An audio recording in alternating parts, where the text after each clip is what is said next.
Press play recording. Now we go. Hold on, view, speaker view. Here we go. And we are sharing chat. We are good to go. All right. Before we dive into the topic, it's important to clarify that the content of this presentation is for educational purpose only. While it aims to provide practical strategies to enhance student engagement in IEPs, it does not serve as legal advice. This material is designed to complement your existing knowledge and practices, offering timely insights into the student-led IEP process.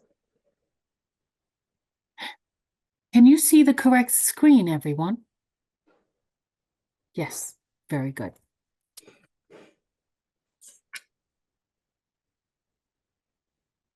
Next slide.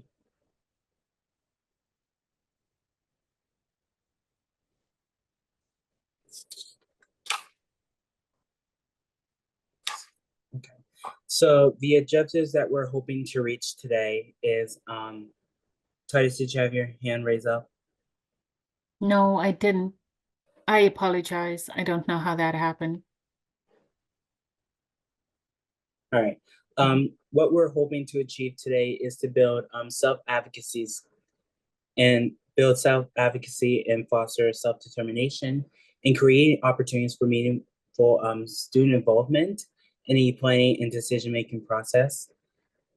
And we're hoping to, by encouraging students to take ownership of learning, we set the stage for them to develop critical life skills that extend far beyond the classroom. Next slide. We also want to introduce Sam. Sam is the self-advocacy moose, and Sam and the self-advocates are open to coming into the classrooms and speaking to self-advocacy as well.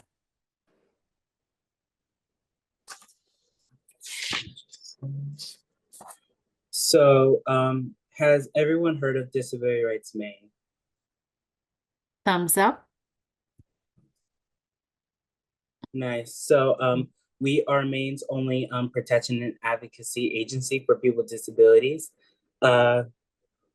We believe that people with disabilities must be treated with respect and free from abuse, control the decisions that affect their lives, receive the services and supports necessary to live independently, have the opportunity to work and contribute to society, and also having equal access and the same opportunities afforded by other members of society and fully participate in all aspects of society, education, working community.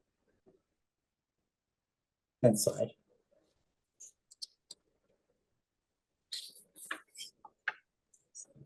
So the phrase "nothing about us without us" represents a powerful commitment to inclusion. In the context of IEPs, it emphasizes the necessity of student involvement. Student-led IEPs reflect this by centering the student voice in the process, empowering them to advocate for their educational needs and aspirations. This approach shifts the focus from passive participation to active leadership. Before we move on, this is a video we recorded of our self-advocates around Maine. Shows us why nothing about us is important. Absolutely. So I will be playing this right now, and if you cannot hear, I will have to reset the settings, but our fingers are crossed, you know, with technology going live. Everybody can hear? Did it right? Self-advocacy to me means being able to understand that I have to take control by prioritizing efficiently on the most important situations that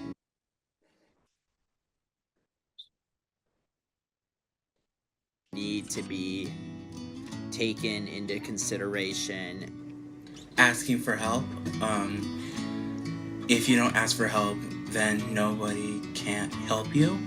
it's important because you're essentially telling other people what your needs are and fighting for them if necessary.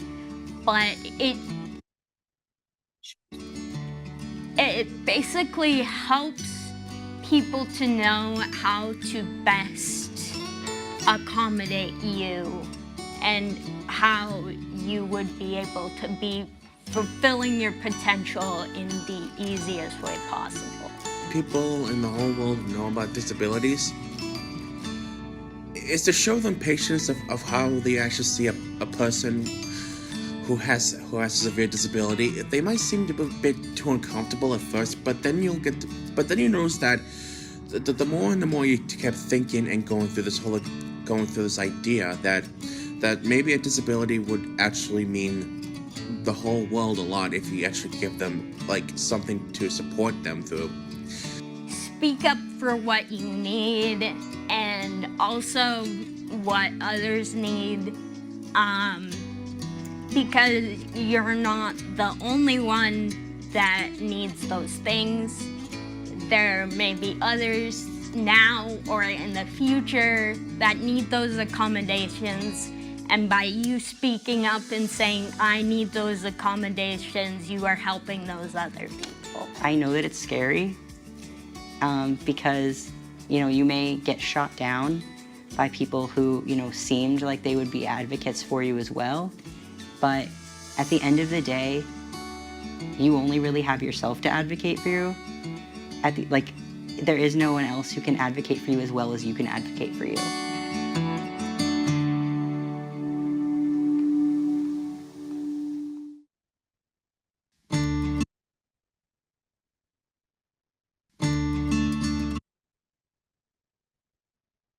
Ooh. Um, So our Mentimeter links are not working today, and we had updated the actual presentation. However, the link through is not live right now. So with one or two words or with a short phrase, could you share your reflection of this video or in the chat? And if you're brave enough, if you wanted to share it out loud, please raise your hand.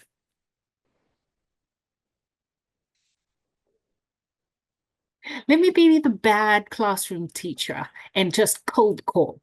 And I am going to go for Craig first. Craig, what did you think of the messages shared by the students? That's unfair, Titus. The good kid in the class. I'm calling on you. Yeah, right. I got emotional. I grabbed the tissue. Oh, I'm very proud of them. It was really nice. Good for them. Like I said, I try to do it off camera and then you put me on the spot. I was moved by their statements and their strength. Good for them. Bad for you, Titus. bad for me. Okay, I take that. And Jaheim, what's your response to Craig's response? I'm very glad that you feel moved about this. We are building this movement every single day. Oh, hello, Kate. We do nothing without us every day. Every time we do trains, every time we're meeting with youth every single week. It really makes me happy that the people are supporting this movement. Oh, that is heartfelt. I see a shaking of head. So again, I'm being the naughty teacher, and I will call upon Elizabeth. Elizabeth, would you mind sharing your thoughts on this video? Absolutely. I come from a little bit of a different perspective. I have a daughter with autism, and I've already started bringing her to IEP meetings. And it's been one of the best decisions I've ever made. And she's a freshman in high school. She takes part in all the conversations. She has to learn how to accept the negative and the positive feedback from the teachers.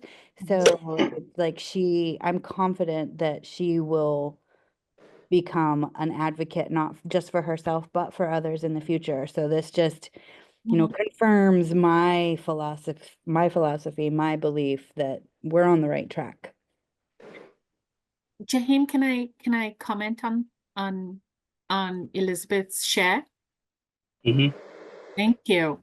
So, Elizabeth, I would suggest when we speak about a student's needs that we use language that uplifts. And so, I have two suggestions. Number one, the glows and the grows, right? Opportunities to further develop her skills versus the negatives. Or an opportunity of what are my strengths, what are my needs?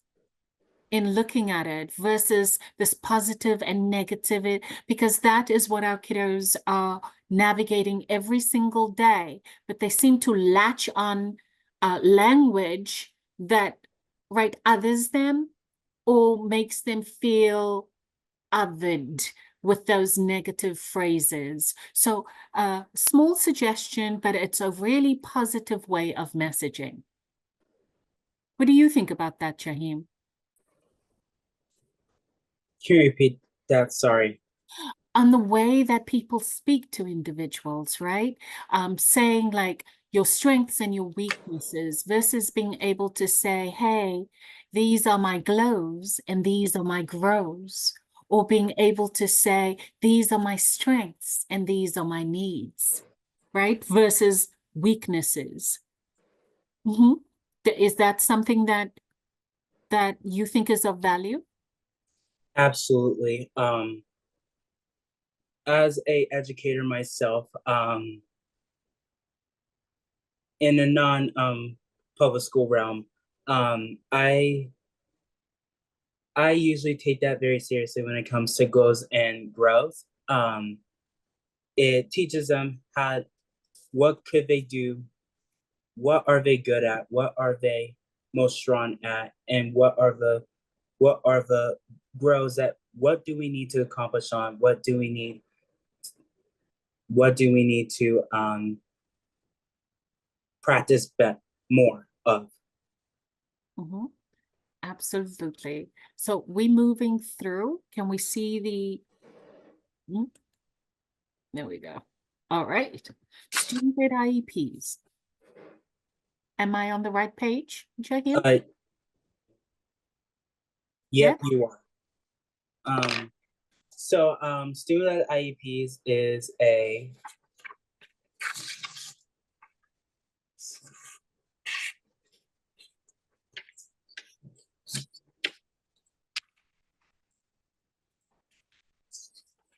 student-led IEPs occurs within a broader IEP framework, but it reimagines the process to prioritize student involvement.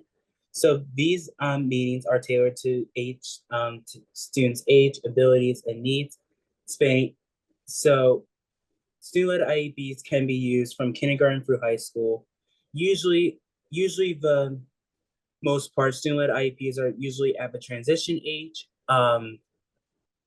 But to be key to this approach is formulating information and providing direct instruction, ensuring that students are prepared to and confident in their roles. So, and we can add to that with the student-led IEPs, it's really a practice that supports active student participation. So that IEP development and those processes really allows our students to take a leadership role. And with that leadership, empowering our students, right? They are then they are able to access and promote their interests and their needs with all the participants at the IEP meeting. In other words, everybody in the room now knows exactly what they need because they've expressed it. So it's not as, the old telephone game or the old I whisper, I tell you something and then you take it and then share it with someone else and then they take it. And by the time it comes down the line, the message has changed. With everybody in the room and the student leading the process, their messaging of what they need and their requirements does not get lost in translation.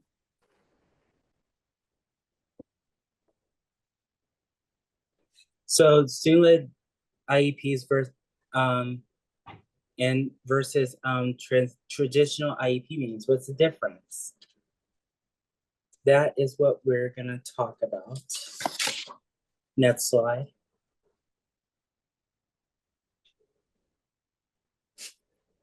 In traditional IEP means usually traditional IEPs usually adults dominate the conversation, often leaving students with a little agency. Goals are typically decided by educators and parents, with students taking a passive role or not attending at all. In contrast, student-led IEPs place the student at the center. They are encouraged to assess their strengths and challenges and articulate their goals and contribute meaningfully to the decision-making process. This not only personalizes the IEP, but it fosters greater investment from the student.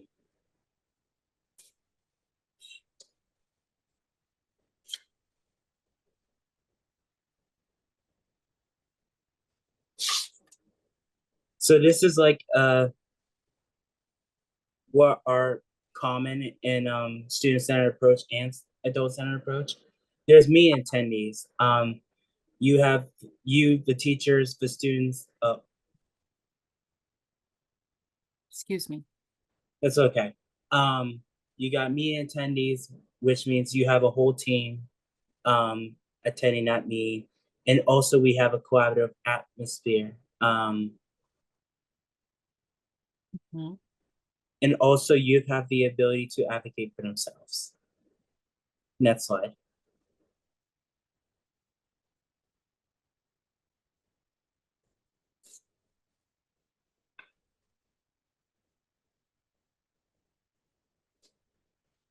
Are you seeing the screen, Jaheim? Yeah. Okay. My screen just blacked out for a bit.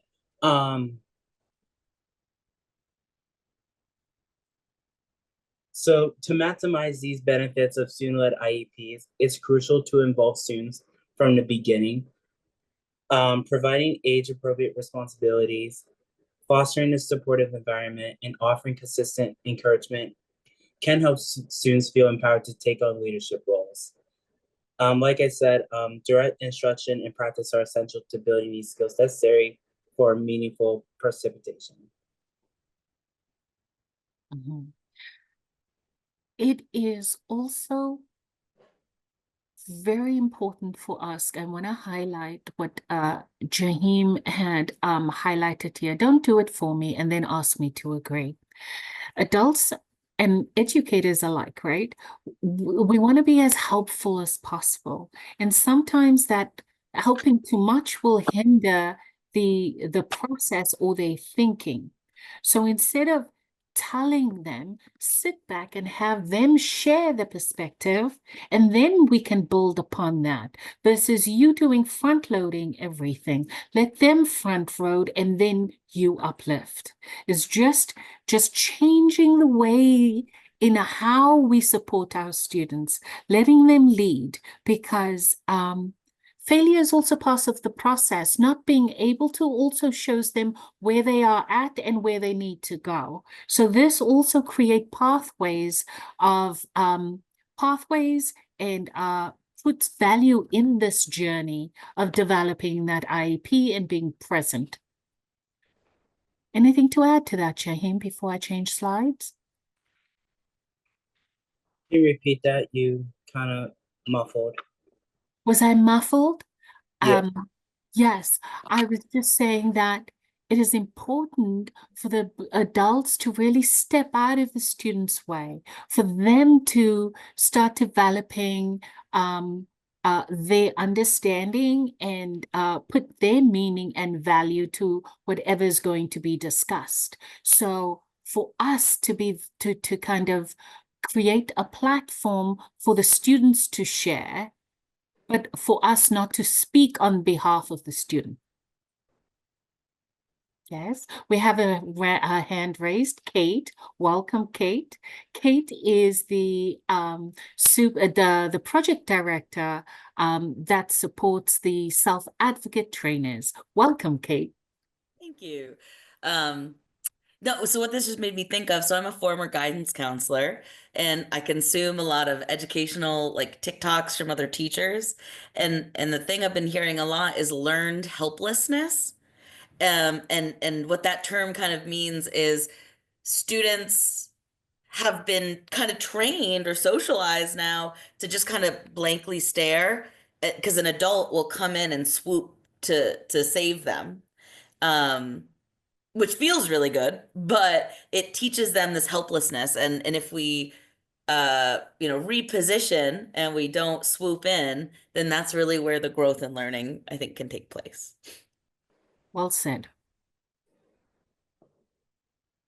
Any other comments in the chat right now, Jaheim?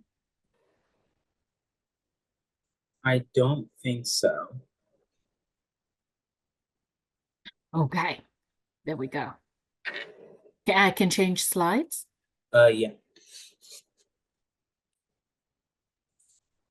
So the Mentimeter link is not usable right now, but I would like for all of you to put in your answers on who does the most talking in and not at the IEP in the chat. If you want to chat or come off mute to share, please do so.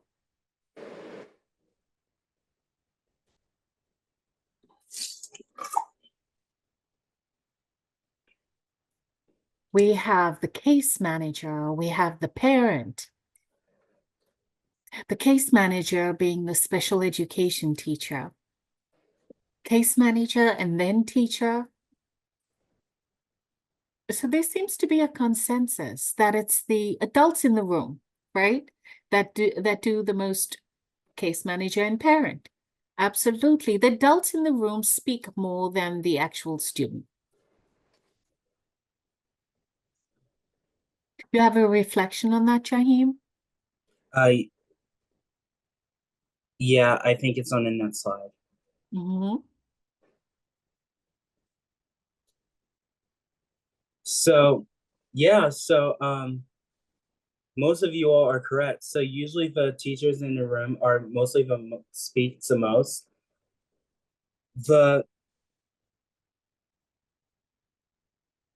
I think the most surprising, if you see in the student, only 3% of the student talks in AIEP,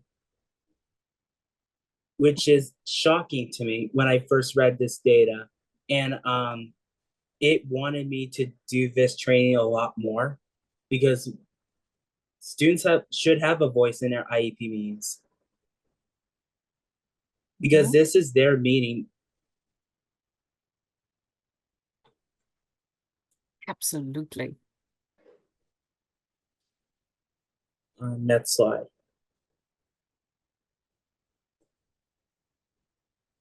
So we've created some breakout rooms, but I think because we're such a small team today, if we wanted to just come off mute and discuss it as a whole team, and we'll have Jaheim moderate this conversation. Is that okay, Jaheim?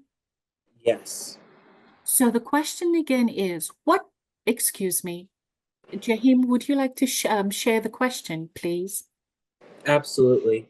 So what barriers are keeping students from meaningfully being active in your IEP meetings? Mm-hmm. Please come off mute, add it into the chat, or just share your thinking.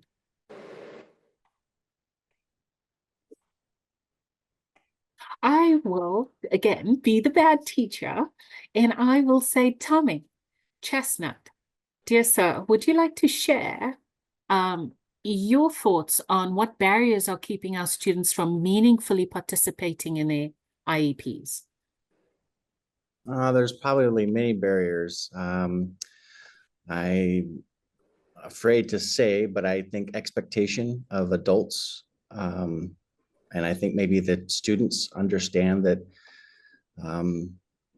there's little, I don't know if it's regard, but there's little expectation that students can even lead their own IEP meeting. Mhm. And I don't know that anyone that's involved is really given them the time to understand what the meeting's about, what positives that can serve them. You know, Mhm. there's probably other answers to that too. Oh, absolutely. That is, I think one of that fear factor, right? And so they want to make sure that they get everything they want in there. And so they speak over the student. What do you think, Jaheim? Can you repeat that? My audio's not doing well. Tommy was sharing that the most often the adults in the room speak over the students. Yeah, absolutely. Most of the time in the IEP meetings that I've had, so fun fact about me, I've been on the spectrum since I was born. So that's kind of why I did this kind of project.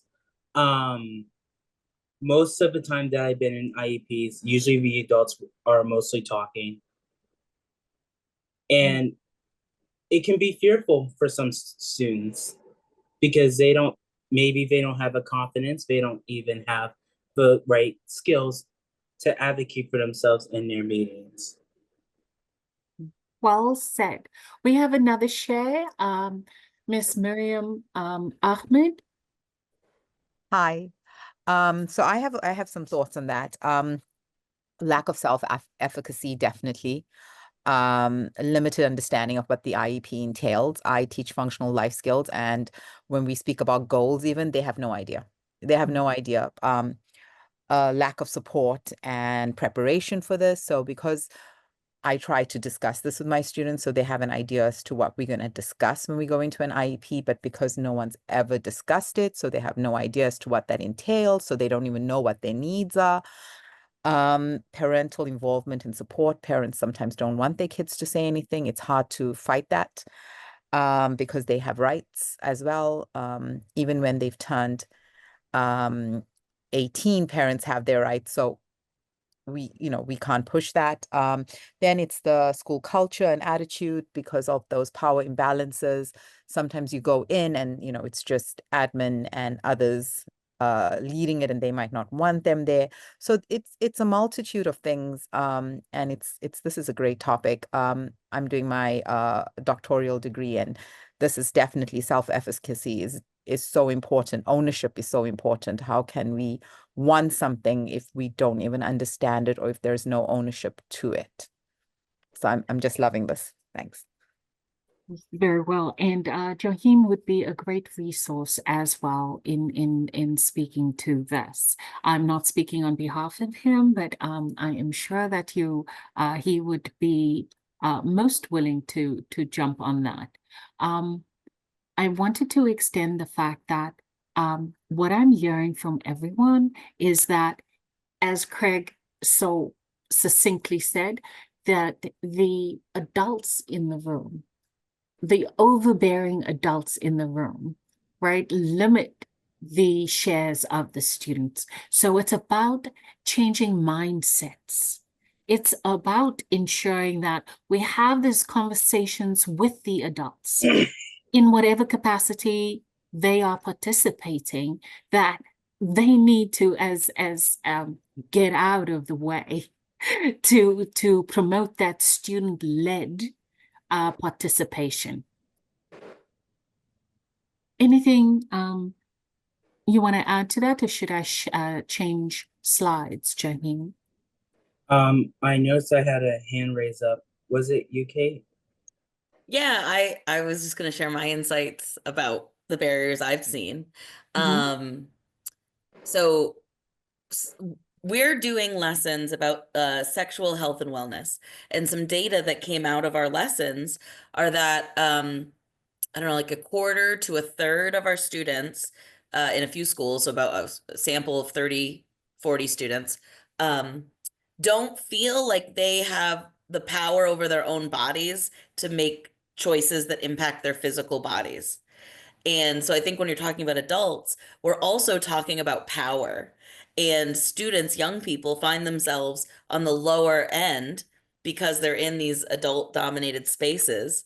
And if, you know, they're reporting to us that they don't have any say when it comes to their own bodies, of course they don't think that they're going to have any say when it comes to their academic plans, especially when they've spent who knows how many years in the system that has maybe proven time and time again.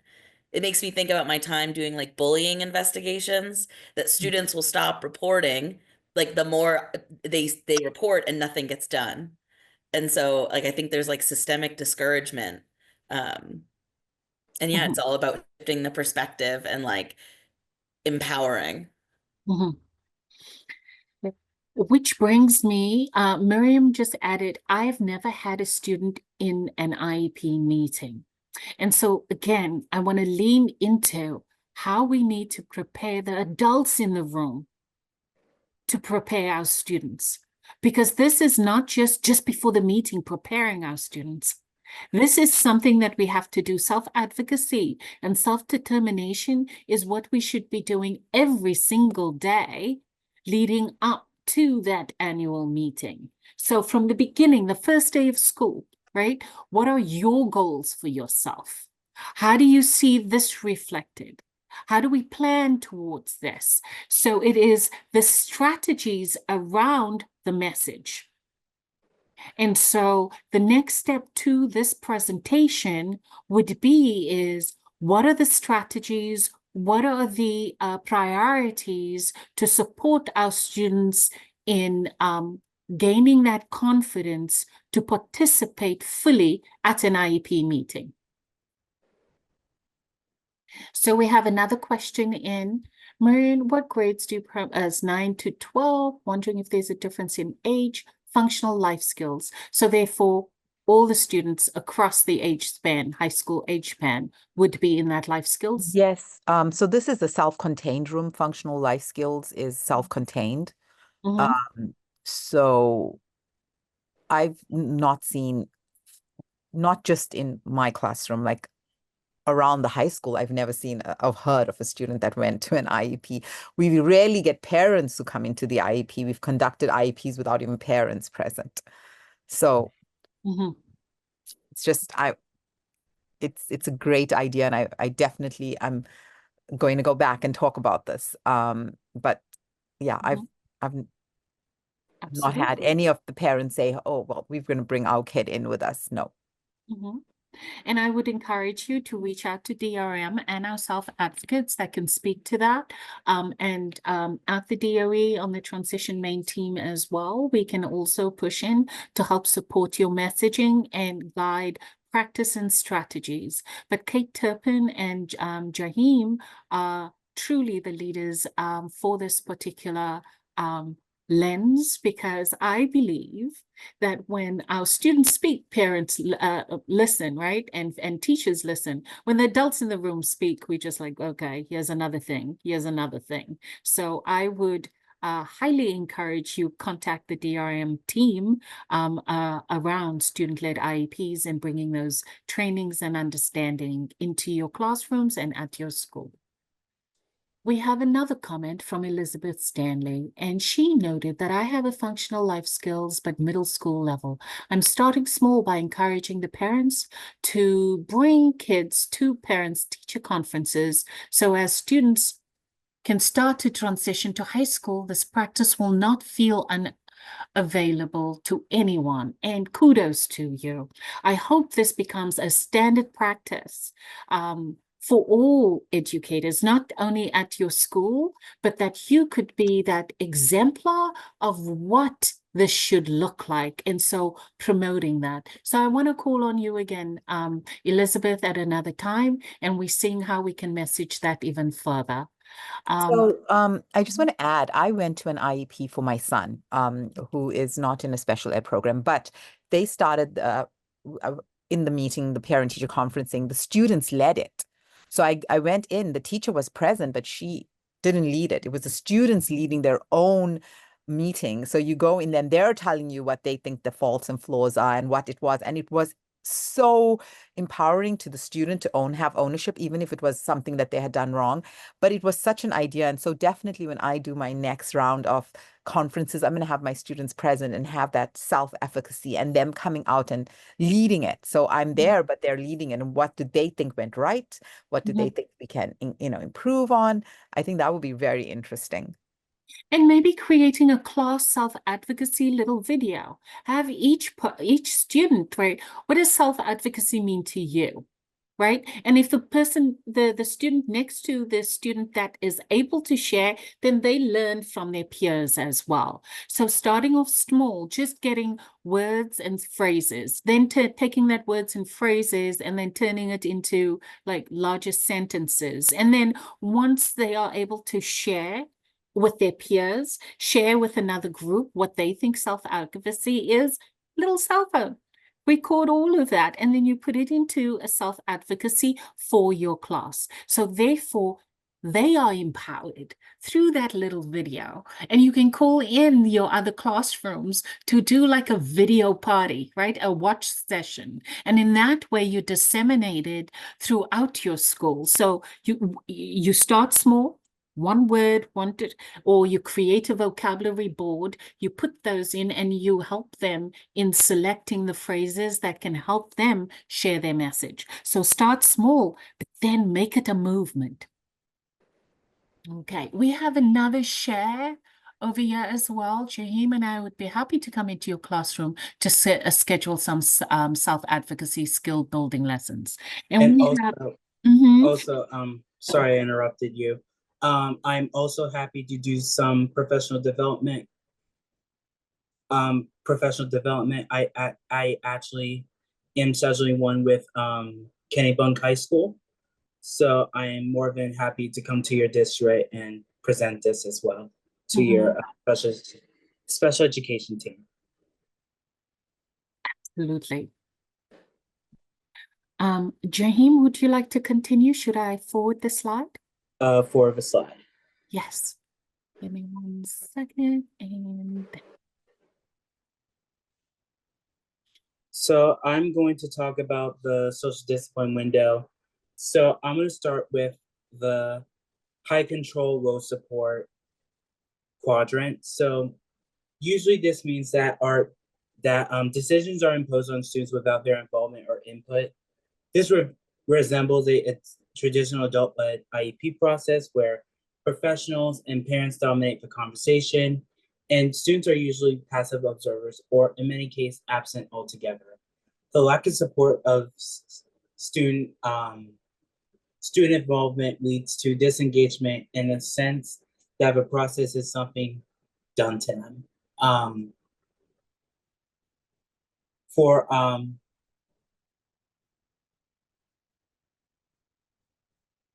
So for the fourth quadrant, significant effort is made to accommodate and assist the student, but the control remains with the adults. While intentioned, this approach does not foster the development of self-advocacy skills nor personal responsibility. Students may feel cared for, but may feel dependent on others to make decisions about their education and goals. And then I'm going to move on with the, I'm sorry, I lost one. promoting the with approach. Yeah, I'm looking for it now since I just lost it.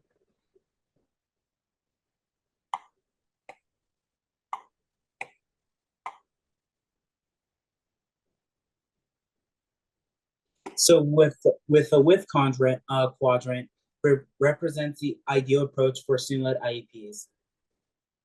So educators, families, and other professionals actively collaborate with the student, ensuring that they are an integral part of the process. High control ensures that the meeting is structured, goals are clear, and accountability is maintained, while high support empowers the students to voice their needs and assess their strengths and take ownership of their education. With the with approach embodies the principles of, nope, that's all I have. No, absolutely. But so to add on to that, let's take a moment right now and look at these quadrants and think about it. You as a practitioner, like really be honest with yourself and then share with us. In which quadrant do you think you are right now?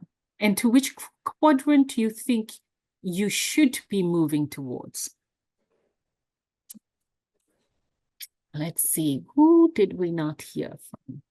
Kelly, are you with us? I am, yes. Yes. Kelly, looking at the social discipline window, where do you think, like reflecting on your practice right now, in which quadrant do you think you are sitting? Gosh, I'm seeing pieces of myself in more than one, but if I Mhm. had to just pick one, I'd like to rate myself completely in that with window, but I don't Mhm. think that would be accurate. I'm Mhm. gonna go with the 4 window if I had to pick just one. Mhm. I am finding rescuing kids, rescuing parents, Mhm. because of deadlines, mostly, primarily. I'm seeing a little bit, I think Miriam had talked about like parents not showing up for meetings, you know, and not signing paperwork that needs to be signed. So I feel myself doing a lot of rescuing right now, which also obviously leads to those blurred boundaries, excusing. I like to always, I think of it as a positive way, saying parents are doing the best that they can with what they have. Um, and sometimes I'm not sure if that's 100% true. If it's, but I like to try to believe it. I have to tell myself that to make it through the next 12 years of my career, I think. The best piece is the reflection, right? The educators that stand firm where they are, where it's just the way it uh, is where stagnancy take place. But when we know that there is movement and growth possible, that is when we can change the systemic or traditional views of what the IEP process should look like, right? Or we can move towards. So this is, you have the right mindset in the way that you are thinking, and I applaud you for that. Is there anyone else that want to share where they think they sit on this quadrant and why?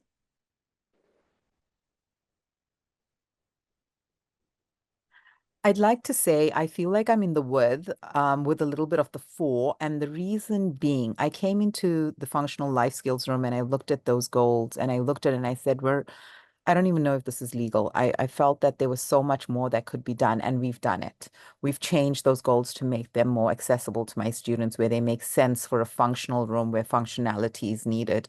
So I think we're accountable and we're consistent in trying to be accountable. But of course, those blurred boundaries are there because I've gone to cars with papers, okay, waiting for a parent to pick a kid up and then getting them to sign it for me physically so that I can get someone from Voc Rehab to help their child. And, you know, all the things, because this is what functionality is. And sometimes that can be chaotic as I wait for a parent to sign for me, and put them on the moment because I need it, because this is what my student needs. And I have to fight for their needs. So that's how I feel. And I think most of us, if you teach, special ed, this is part of it, I guess. But I don't feel I need rescuing or the kids need rescuing. I know that we've got a great director and she's on board with half the things we say, and that makes a difference when admin is with you. So we're flexible, we're definitely responsive, but there is space, obviously, to grow always. Mhm. Oh, well said. Absolutely well said. Jaheim, any comments on this, or should we move forward as we are sitting at 3:51? Move on. Move on. Yes, sir.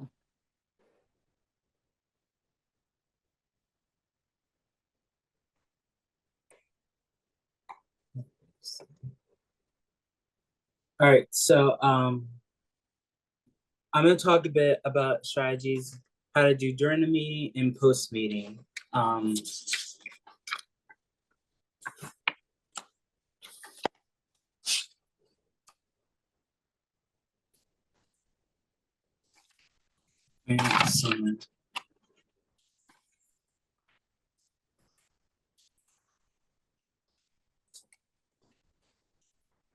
So you always want to always encourage students, and facilitation. How can we facilitate the IEP together? Let's create an agenda. Let's create a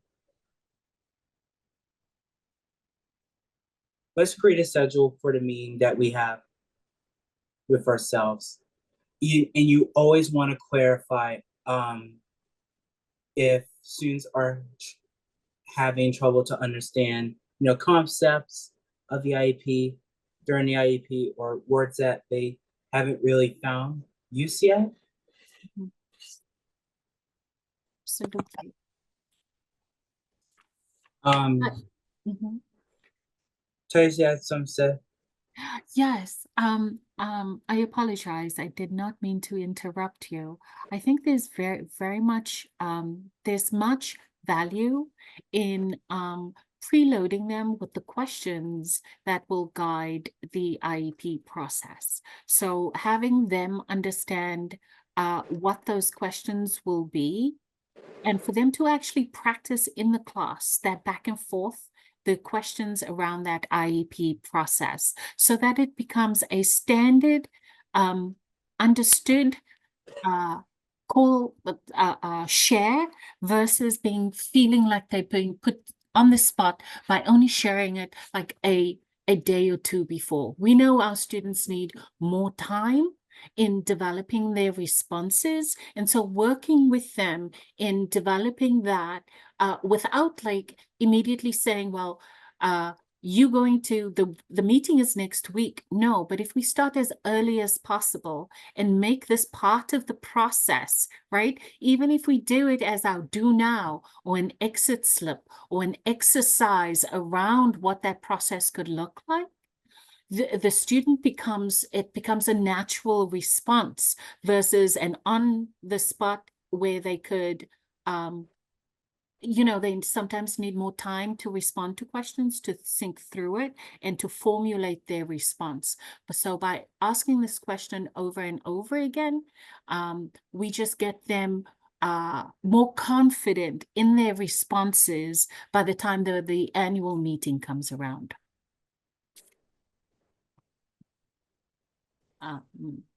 Jaheim, are you ready to go to the post meeting? Yes. So after an IEP meeting, it's very important that you follow up with your student. So you want to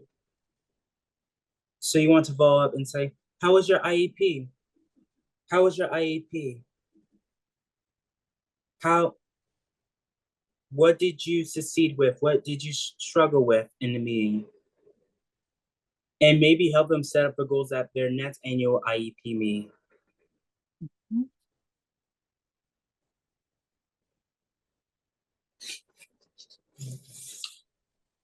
So I'm going to talk about what does student engagement looks like in different ages. So let's say you're working with kindergarten through 5th grade. So kindergarten for 5th grade, right? Oh, is it a wrong slide? I apologize. No, you were correct. My bad. I was off the.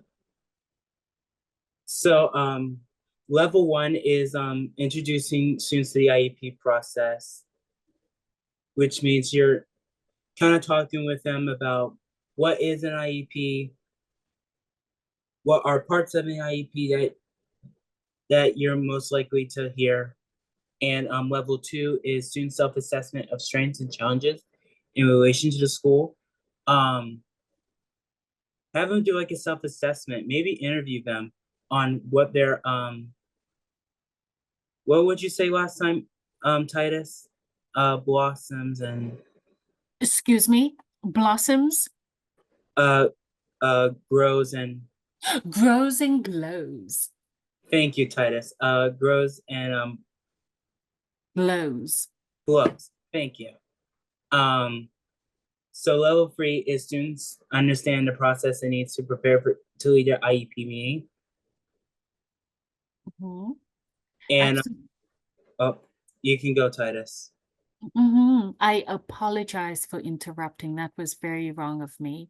I didn't mean to. I just saw a note from Kate and I was going to read it out loud, but I didn't let you finish. So I'm holding back. You go, my plea, and my Thank you. sincere apologies. So students understand the process, so they kind of understand what does an IEP mean, what do they need to prepare for it, and then partially lead their IEP. Then level 4 is students lead the process in preparation for their IEP meeting. So they fully understand the IEP process and they are fully prepared to run their own IEP meeting.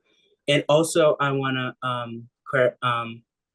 read out that Kate has sent out a student rubric for IEP precipitation. It is a really good tool. It is called I Am Determined. It is a rubric for students to read out what level their IEP is on. Absolutely. And I am determined.org also has a lot of other resources that can help our students really lead their own skills development around self-advocacy and determination. So I would advocate that having them ask questions on the site as a practice as well, and have them lead what they want to put together. It's really a great interactive platform that allows the student to drive the questions as well. It's not just for adults. It is really put the kids on this one and see where they go with that self-advocacy and self-determination as well. And these links will also be shared with you with the email that will go out with the PDF of this. So we'll have recommended readings and we will have the tips and resources that will go with that. Kate and Jaheim will share that with me, and once I have that put together for you, I will send it out in the morning. But let's get to the last few pieces. Questions, comments, concerns, applause, gratitude, and grace for Jaheim and Kate, for Jaheim, especially on this. Yeah, this is Jaheim's party. This is Jaheim. Thank you, everyone. Thank you for your participation. Please, let me share the, I will stop share now. In the comments, hold on one second. Let me pull out your certificate link as well as the survey for today's presentation.